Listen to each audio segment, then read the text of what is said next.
Hi guys, Sci-Fi Recapped here. Before we start, warning. Spoilers ahead. Today, I'm gonna explain a 2018 Chinese martial arts action movie called Shadow or Ying. The movie revolves around one of the surrogates of Chinese's ancient nobles and king, called Shadow, who has to bravely risk his life to prove his loyalty to his master. The movie begins with Commander Ziyu, who just arrives at the king's palace and informs the other that he has challenged Yang Kang to a rematch to reclaim Jing City, which has been under Yang Kingdom's occupation for several years after he lost a duel with Yang Kang. The king of Pei Kingdom is enraged and thinks that the duel is a bad idea because it'll destroy the alliance, but the commander makes it clear that it is a necessary action for their kingdom. After the commander leaves with his wife, Xiao Ai, the king tells his minister, Lu, that he plans to marry his beloved sister, Qing Ping, with Yang Kang's son named Yang Ping to maintain peace between them while showing to them that Ziyu is acting on his own. Later that night in the commander's residence, Xiao Ai secretly enters a room that connects to a cave where the real commander Ziyu, who is severely wounded, is attempting to create the same wound on the fake Ziyu's chest, whose real name is Jing Zhou. He is purposely employed to be the commander's surrogate, known as the Shadow, to retake Jing City. He was taken by Ziyu's uncle when he was 8 because he looks just like Ziyu and was trained to be a decent shadow. Since then, Jing Zhou has wanted to repay the kindness for saving him from hunger 20 years ago. Ziyu promises that he will let Jing Zhou meet his mother again after the battle is won. After that, Jing Zhou and Xiao Ai return to their residence where she teaches Jing how to play gucheng, a Chinese plucked zither. In the bedroom, the fake commander chooses to sleep on the floor because he is not the real husband of Xiao Ai. The next day, in an urgent meeting arranged by the king, the fake commander Ziyu wants to be beheaded as a punishment for declaring a war with Yang Kang. However, the king refuses and decides to revoke his powers as the commander instead. Before he's dismissed, the king demands to see the wound from Yang's saber on his chest.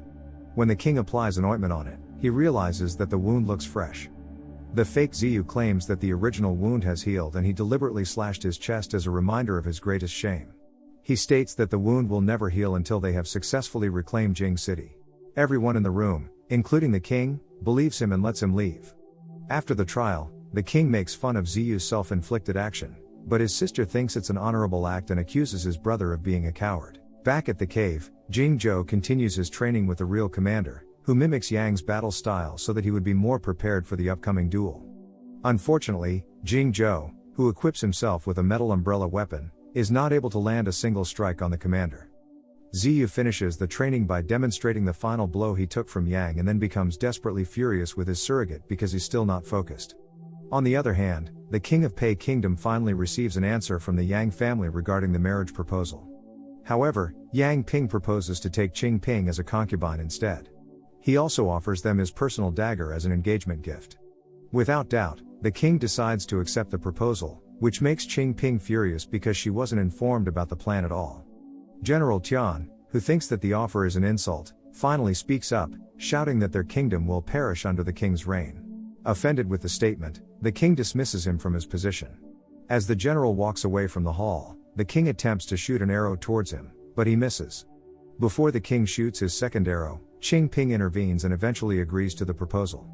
Meanwhile in Jing City, Yang Kang is testing his son's fighting ability in a duel. After the training, Yang Kang is impressed by how Commander Ziyu, who was actually Jing Zhou, has completely recovered from the wound, but his son is optimistic that Pei won't give any trouble to them as the king just sacked his 2 best fighters. Back to the cave, Jing Zhou is ready for the next training session.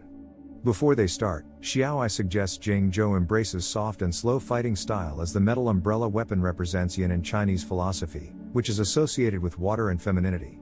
Because yin counters yang, she thinks that it will be more effective to counter Yang Kang's fierce and hard fighting style, which represents yang or fire.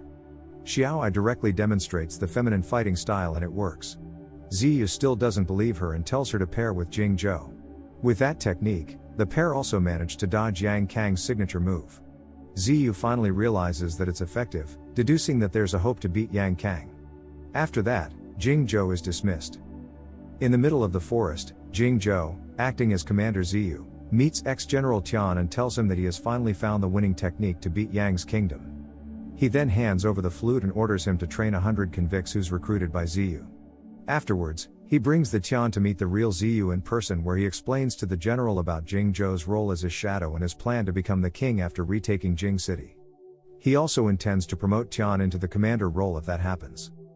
The next day, Tian begins the practice session with the convicts, telling them to wield their umbrella weapons with feminine moves to beat Yang's saber technique. Meanwhile, Xiao Ai, Ziyu, and Jing Zhou are having a tea time together as tomorrow is the D-Day of the duel and the commander is optimistic with the result. As the pair return to their bedroom, Jing Zhou confesses to Xiao Ai that he has been willing to obey the commander because of her. As it's their last night together, Xiao Ai decides to sleep with him while being watched by Ziyu through the secret hole. In the morning, Jing Zhou arrives at Jing City, bringing the Yin-Yang arena with him, and challenges Yang Kang to duel as agreed. Yang Ping senses something is odd as he comes alone to the city. Turns out that Tian and 100 convicts are waiting below the platform. They secretly dive into the water to enter the city undetected. At the same time, Tian is startled when he sees Qing Ping is sneaking among them. In the arena, the duel, which uses the best of 3 battle format, finally begins. The first battle is easily won by Jing Zhou. However, Yang Kang manages to land a slash on Jing Zhou's chest in the second round and wins the round. In the final round, Jing Zhou uses his feminine moves to block Yang's signature saber move, causing the saber to be thrown away. Yang reacts fast, grabs the saber back, and launches a counterattack, which manages to hit Jing Zhou's knee. He offers to call it a draw because Jing Zhou manages to survive 3 rounds, but he insists on continuing the duel, which means that it'll be a life or death duel. While most of the guards' attention are occupied in the duel, the convicts sneak into the city and start eliminating the remaining guards. After that, they take out their new metal umbrella weapons and begin spinning forwards to dodge the upcoming arrows while taking the guards out with the crossbows. The close combat between the guards and the convicts eventually occurs. When a convict is about to cut down the Yang's banner, Yang Ping appears and kills him. Moments later, Qing Ping also shows up and battles him, but then gets slashed in the stomach. As he walks towards her, he questions her decision to take part in the fight. He thinks that a woman should do cooking and other things at home.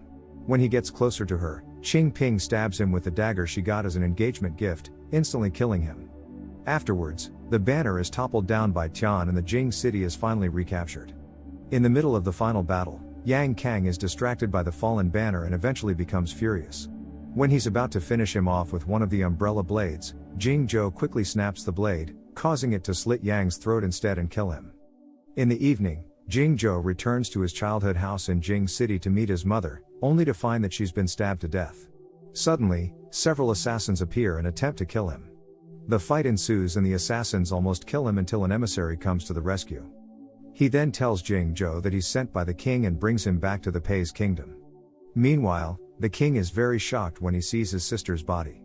The following day, the king and the others celebrate the reclaiming of Jing City and the king personally congratulates the fake commander for the achievement. At the same time, several assassins, who are ordered by the king, arrive at Ziyu's residence in an attempt to assassinate the real commander Ziyu. Back in the hall, the king suddenly dismisses everyone in the room except Lu, Xiao Ai, and Jing Zhou. Turns out that the king knows that Lu has been reporting to Yang all this time and ends his life for being a traitor. Surprisingly, the king is also aware that Jing Zhou is a shadow of Ziyu and offers him to become the new commander because the king believes that he's loyal and obedient. Not long after, an assassin arrives at the hall with a box containing Ziyu's head. However, the box is empty and the assassin stabs the king from behind. He then removes the mask and reveals himself as Ziyu. Ziyu then provokes Jing Zhou by telling him that it was the king who ordered to kill Jing Zhou's mother. He then orders his shadow to finish the king off to avenge his mother. As Jing Zhou reaches for the sword, Ziyu attempts to kill him from behind, but the shadow is prepared and repeatedly stabs Ziyu. Afterwards, he puts the mask back and pulls the king's dying body next to Ziyu's body. He subsequently stabs the king to his death and then purposely puts the sword in Ziyu's hand. Jing Zhou walks out of the hall and announces to the others that the king has been assassinated, but he managed to kill the culprit. However, Tian does not seem to believe him. At the end of the movie, Xiao Ai runs towards the door and looks out towards an opening with an unclear expression. Subscribe to watch more videos like this, turn on notifications, and leave a like to help the channel out. Thank you for watching.